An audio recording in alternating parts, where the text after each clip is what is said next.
Level 1, the Sympathizer, June 1940. German soldiers are marching down your street. You are standing at your window watching them.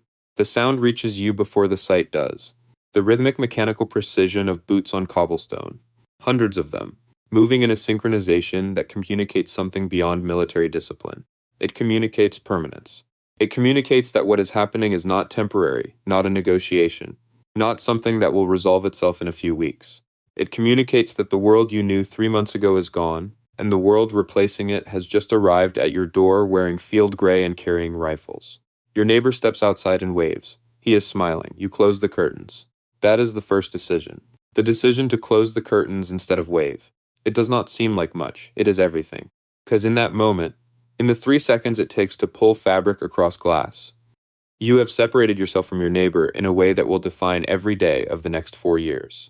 The people who waved and the people who closed the curtains are about to become two completely different kinds of human being.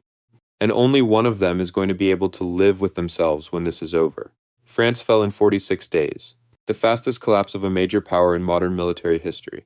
40 million French citizens woke up under occupation. The vast majority adapted. They survived. They told themselves survival was enough, and some of them believed it, and some of them did not believe it, but found that disbelief was not sufficient reason to act. Survival is a very powerful argument. The Germans were very efficient at making it. But approximately 400,000 people made a different calculation. Not immediately, not heroically. Slowly, quietly, through a series of small decisions that accumulated into a position from which there was no return. Closing the curtains, not reporting the Jewish family next door. Letting a British airman sleep in your barn. Passing a piece of information to someone who passed it to someone who passed it to someone in London. You did not decide to join the resistance. You decided again and again in small increments not to collaborate. And at some point the distance between not collaborating and actively resisting became so small that you crossed it without fully noticing. The Gestapo noticed. That is level 1. You are not a hero yet. You are a person who closed their curtains while their neighbor waved.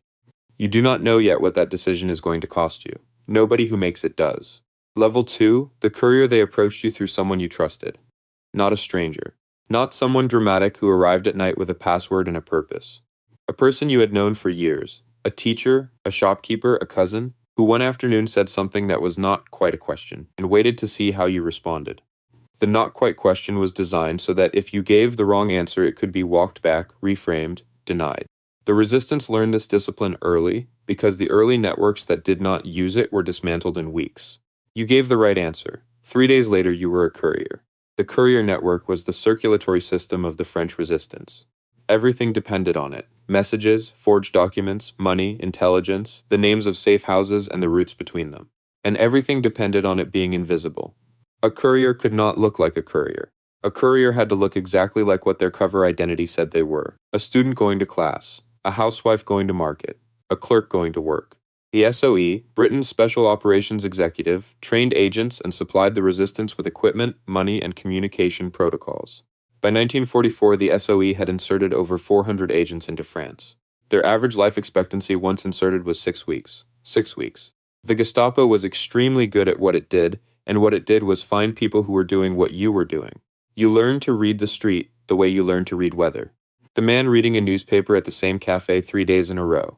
The car that was parked on your street yesterday, and is parked on a different street today, but is the same car. The neighbor who asks slightly too many questions about your schedule.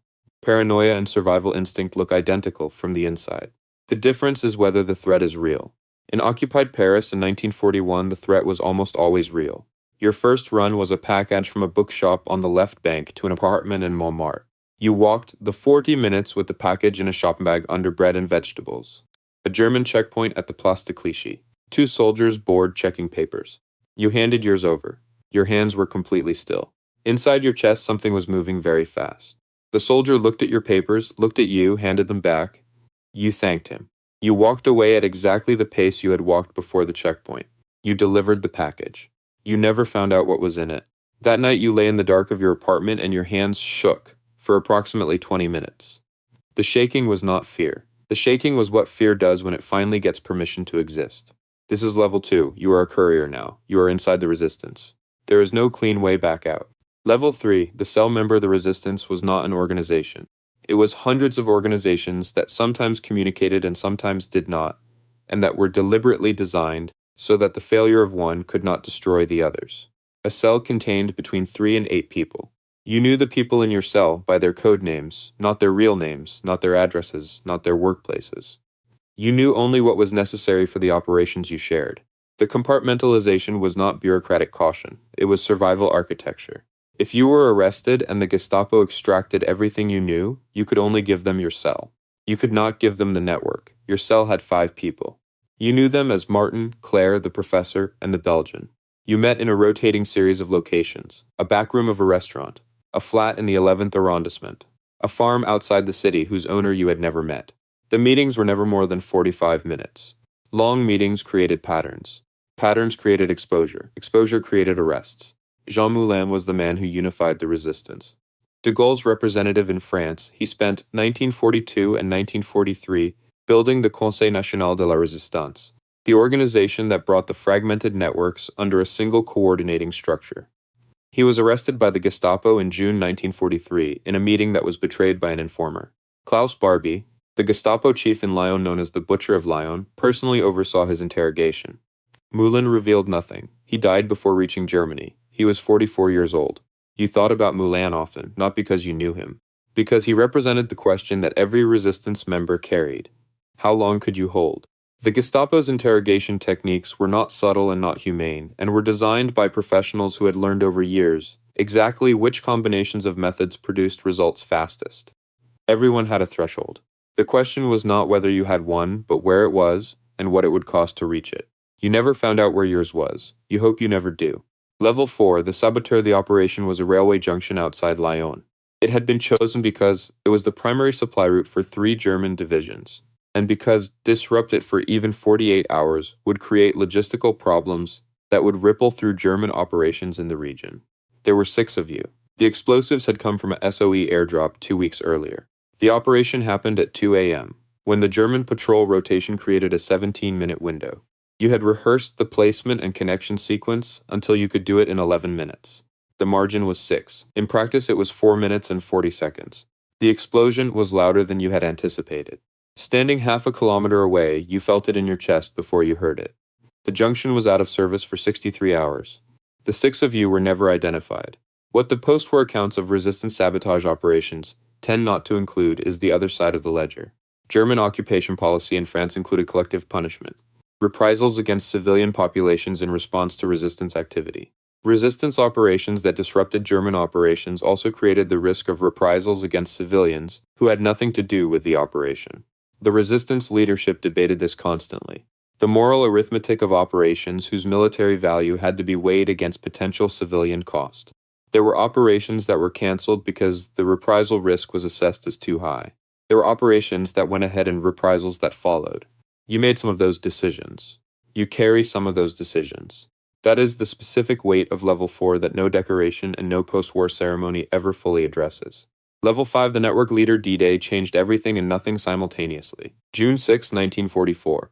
You heard the news on a BBC broadcast, the coded message embedded in the personal messages segment. You sat in a safe house in Paris with 3 other cell leaders, and nobody said anything for approximately 2 minutes. Then someone said, "We have work to do." The Resistance's role in the weeks following D-Day was the most operationally intensive period of the entire occupation. Coordinating with Allied command, providing real-time intelligence about German troop movements, conducting disruption operations behind German lines. You were running 4 cells by this point. 41 people whose names you knew and whose safety you were responsible for. The liberation of Paris happened in August 1944.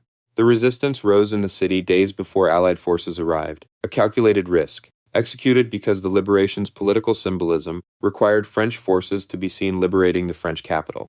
The fighting lasted 5 days. German General von Choltitz defied Hitler's order to destroy Paris before surrendering. The reasons for his decision are still debated. The result was that one of the most beautiful cities in the world survived the war intact. You were in Paris when it ended. You watched de Gaulle walk down the Champs-Élysées.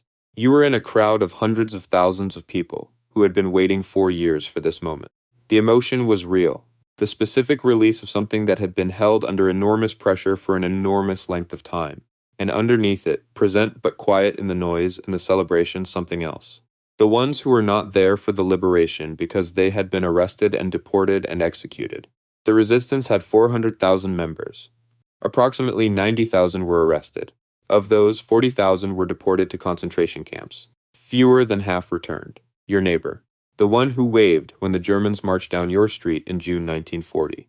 You passed him on the street in September 1944. He looked at you. You looked at him. Neither of you said anything. You kept walking. Some silences contain everything. That one did. Subscribe. The next file is already open.